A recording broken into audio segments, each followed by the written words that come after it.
Thank you for joining us for Weather Impact Now. I'm Pepper Baker in for CJ Cartledge. Now, the Mid-South is dealing with the aftermath of a powerful storm over the weekend. A bow echo tore through the area Saturday, knocking down trees and power lines. Here's a live look at downtown. A much different story this Monday afternoon.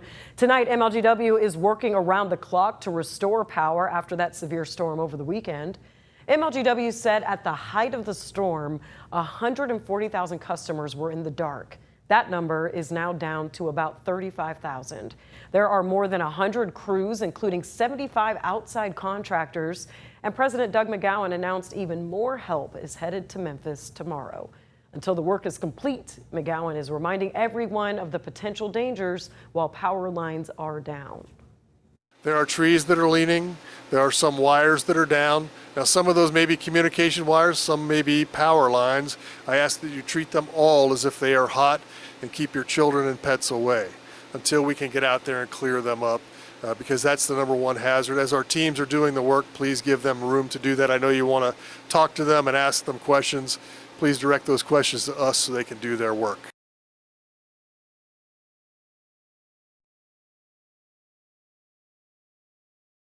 Classes today. Now, while the lights, let me say that again, the power outages forced Memphis Shelby County schools to cancel classes today. Now, while the lights are now back on at some schools, McGowan announced some buildings might still be in the dark tomorrow.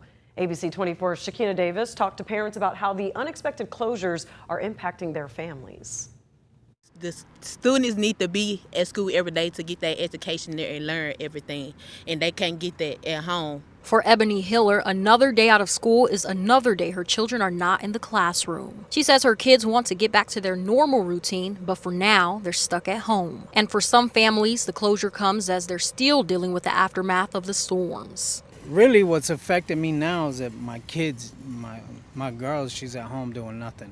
And they just started. MSCS board member Sable Ote says the district is focused on safety and making sure buildings are ready before students and staff return. In a statement, she says, "I fully support the district's focus on safety and ensuring that our buildings are truly ready before welcoming students and staff back." Board member Tawana Murphy says more than 40 MSCS and district facilities were impacted by more than 30 separate electrical outages. She says the district is working around the clock to assess the damage, address any issues, and get schools back to normal as quickly and safely as possible. She says in a statement, "Our top priority is ensuring that every affected building is thoroughly evaluated as soon as power is restored." MSCS says it will continue working with MLGW to determine when each impacted school is safe to reopen. I do know that there are parents that have children with disabilities, autism, bedridden that needs to be restored a lot faster. However, they're doing the job. That was our Shakina Davis reporting. Now, the storm impact goes well beyond the classroom. Families across Hickory Hill are still without power, and some are dealing with damage that's forced them out of their homes. ABC24's Ezekiel Telemaco continues our team coverage with how neighbors are getting by while they wait for the lights to come back on. That's right. MLGW has made significant progress since that bow echo storm took place on Saturday. But if you take a look behind me, this is one of many homes impacted. I am in Hickory Hill at the moment where a utility line fell, and that was not the only thing that fell. Take a look at this tree that fell in the backyard of this homeowner's home. Now, we actually spoke to this homeowner and neighbors within the area that said that they have been left out with power since Saturday. I had looked out my back patio and I seen the electrical line on my patio. For Latrice Harris, Saturday started with her simply watching the storm roll through Hickory Hill. Then she heard a boom. At the time I was sitting down, I was looking out the window, just watching the wind blow, seeing the trees, the limbs of the trees sway back and forth. And then I heard the transformer go off.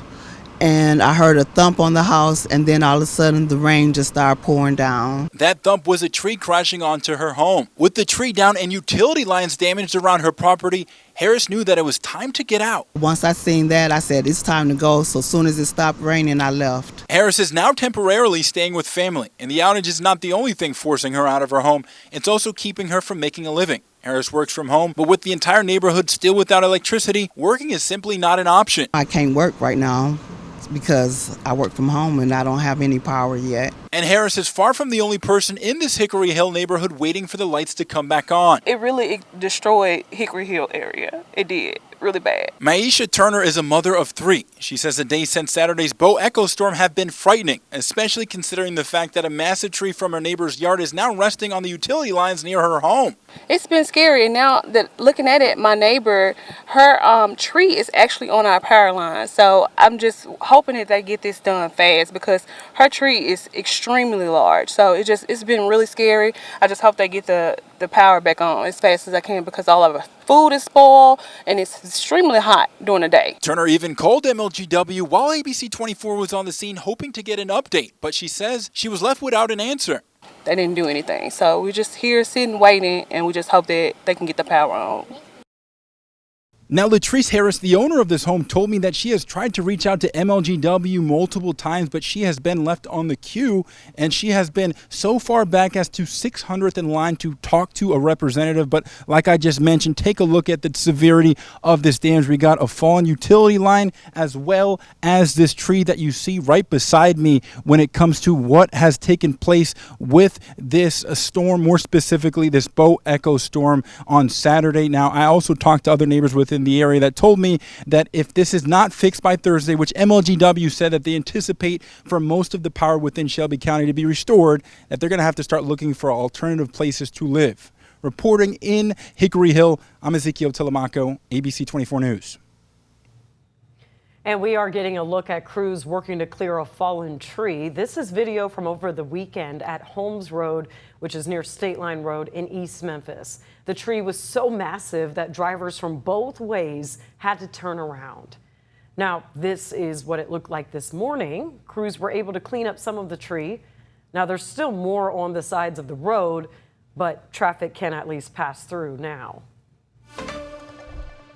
Here's a live look at East Memphis's Clark Tower. Now, a much different story we're seeing this Monday afternoon, Monday evening, with clear skies, blue skies. But the same story really is that it's hot out there. And as people are dealing with no power, that is definitely posing a significant problem. We're going to go ahead and get our meteorologist, Daniel McDonald, in here to show us if any more severe weather is on the forecast for the rest of the week. Good evening. I'm ABC24 meteorologist Daniel McDonald. Our forecast tonight is going to keep us down in that same low 70s with maybe even a few more spots in the upper 60s as we do see clouds slowly clear out, but we can't rule out a little bit of some shower activity in a couple of spots lingering from what was a very low occurrence of rain for today, as we did see most of that fall pretty much to the west of us, not by a very far distance, quite a bit here, over 3 inches in the Little Rock Metro in some parts over the course of earlier this morning, but we did manage to avoid any sort of additional hazards from any rainfall or storms. We certainly got our share on Saturday evening, and it looks like what was seen on Saturday is going to be the last of any storm chances going forward. And here is a live look at downtown Memphis from our Midtown camera. Definitely hot out there, so if you're headed out there, be careful. We are seeing low 90s like Daniel just showed us, so we'll be back with more after the break.